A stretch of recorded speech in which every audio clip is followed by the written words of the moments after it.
Hello and welcome back students to our YouTube channel. आप सभी को जेड किंग परिवार की तरफ से दिवाली की ढेर सारी शुभकामनाएं। अच्छे से इस त्योहार को सेलिब्रेट करें और अच्छे से अपनों के साथ टाइम स्पेंड करें।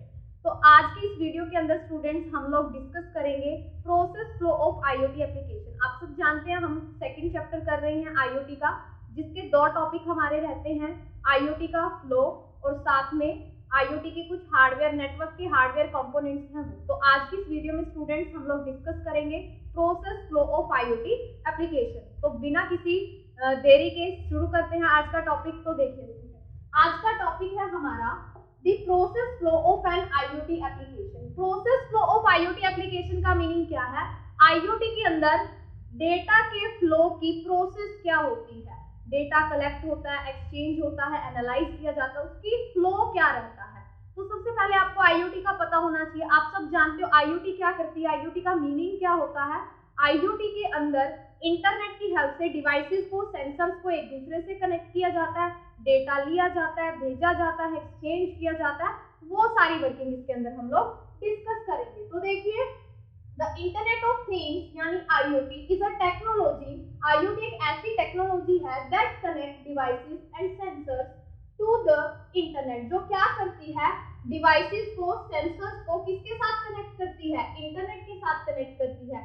किस लिए कनेक्ट करती है? ताकि वो क्या कर सके, कलेक्ट कर सके, एक्सचेंज कर सके, क्या, डेटा। मैंने अभी आपको यही बताया आईओटी क्या करती है, डिवाइसेस को, सेंसर्स को इंटरनेट के साथ कनेक्ट करती है ताकि वो क्या कर सके, डेटा को कलेक्ट कर सके, एक्सचेंज कर सके। इट्स मेन पर्पस इज, इसका मेन पर्पस क्या है? To monitor and analyse data in real time. इसका मेन पर्पस क्या है? डेटा को मॉनिटर करना, उसकी निगरानी रखना, उसको एनालाइज करना किसमें? रियल टाइम में।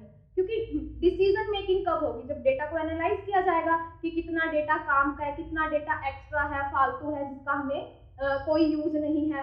वो सारा काम किसमें किया जाएगा? एनालाइजिंग के अंदर किया जाएगा। Helping with decision making process.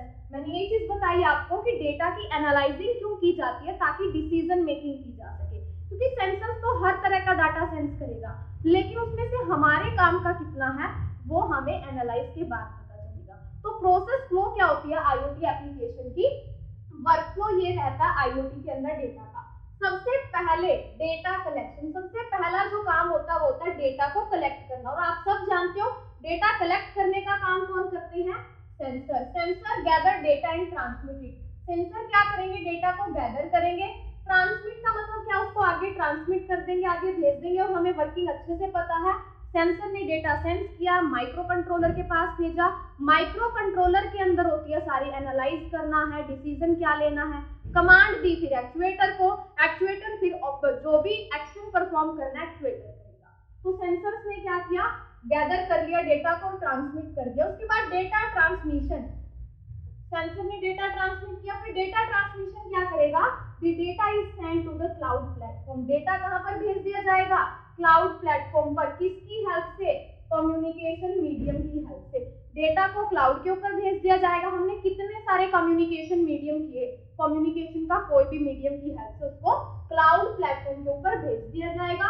उसके बाद आप जानते हो क्लाउड के ऊपर क्या होगा? Data storage. Data is stored in the cloud infrastructure. Data को कहां पर स्टोर किया जाएगा? क्लाउड इंफ्रास्ट्रक्चर के ऊपर। उसके बाद डेटा स्टोर कर दिया, स्टोर करने के बाद क्या किया जाएगा? डेटा को एनालाइज किया जाएगा। The big data analytics engine analyses the data. आपको पता है डेटा स्टोर करने के बाद बिग डेटा एनालिसिस हमने किया था। बिग डेटा एनालिसिस क्या करेगा? डेटा को एनालाइज करेगा, सारे के सारे डेटा में से ये चेक करेगा कौन कितना डेटा हमारे यूज का है, कितना हमारे यूज का नहीं है। वो बिग डेटा एनालिटिक्स के अंदर होगा। उसके बाद डेटा को एनालाइज करने के बाद डिसीजन मेकिंग होगी। Insights are derived from the analysed data. Data को एनालाइज करने के बाद डिसीजन लेने के लिए, यानी कि डेटा एनालाइज कर लिया कि इतना डेटा यूज का नहीं है, ये यूज का है, फिर उसका करना क्या है? वो अलाउइंग फॉर इन्फॉर्म्ड डिसीजन। फिर उनसे डिसीजन लिए जाएंगे। डिसीजन मेकिंग करने के बाद, डिसीजन लेने के बाद ही डेटा के साथ ये किया जाएगा यूजर नोटिफिकेशन। डिसीजन ले लिया डेटा से, उसके बाद यूजर के पास नोटिफिकेशन भेज दिया जाएगा। कैसे? फाइनल रिजल्ट और अलर्ट। यूजर के फाइनल रिजल्ट आता है या कोई अलर्ट मैसेज आता है वो किसके थ्रू आता है, वो लास्ट स्टेप होता है आईओटी वर्कफ्लो का। तो user through the end user के थ्रू जाएगा, यानी कि जो यूजर नोटिफिकेशन आपके पास कोई भी नोटिफिकेशन, कोई मेल आती है, कोई अलर्ट मैसेज आता है, वो लास्ट स्टेप होता है किसका, आईओटी के वर्कफ्लो का। तो ये सारे स्टेप होते हैं स्टूडेंट्स किसके, the process flow of an IoT application की। किसी भी आईओटी की एप्लीकेशन के अंदर प्रोसेस क्या रहती है डेटा के फ्लो की, कि कब कब डेटा कहाँ जाता है, ये आपको पता होना चाहिए। क्लियर है स्टूडेंट? एक एग्जांपल की हेल्प से आपको दिखाती हूँ मैं। देखिए अब यहाँ पर, अब यहाँ एक ट्रक है, इस ट्रक के अंदर सेंसर्स लगे हुए हैं, सामान है इस ट्रक के अंदर। अब सेंसर्स का काम क्या है, डेटा को कलेक्ट करेंगे। यहाँ पर भी सेंसर है, यहाँ ये क्या करेंगे, डेटा को कलेक्ट करने के बाद माइक्रो कंट्रोलर की हेल्प से, यहाँ रास्पबेरी पाई का यूज किया, माइक्रो कंट्रोलर की हेल्प से डेटा को कहाँ पर भेजा जाएगा, क्लाउड सर्वर पे। किसकी मदद से, इंटरनेट की मदद से। क्लाउड सर्वर पर भेजने के बाद डेटा कहाँ पर दिखाई देगा, एडमिन को अपने डैशबोर्ड पर दिखाई देगा। तो ये प्रोसेस फ्लो है आईओटी एप्लीकेशन का। आई होप स्टूडेंट्स आप सभी को समझ में आया होगा। अगर फिर भी किसी बच्चे का कोई डाउट है तो उसको कमेंट सेक्शन में जरूर लिखें, मैं आपको उसका रिस्पॉन्स करूंगी। और जाने से पहले एक बार फिर से आपको जेडकिंग टीम की तरफ से दिवाली की ढेर सारी शुभकामनाएं। अच्छे से एंजॉय करिए स्टूडेंट्स इस फेस्टिवल को।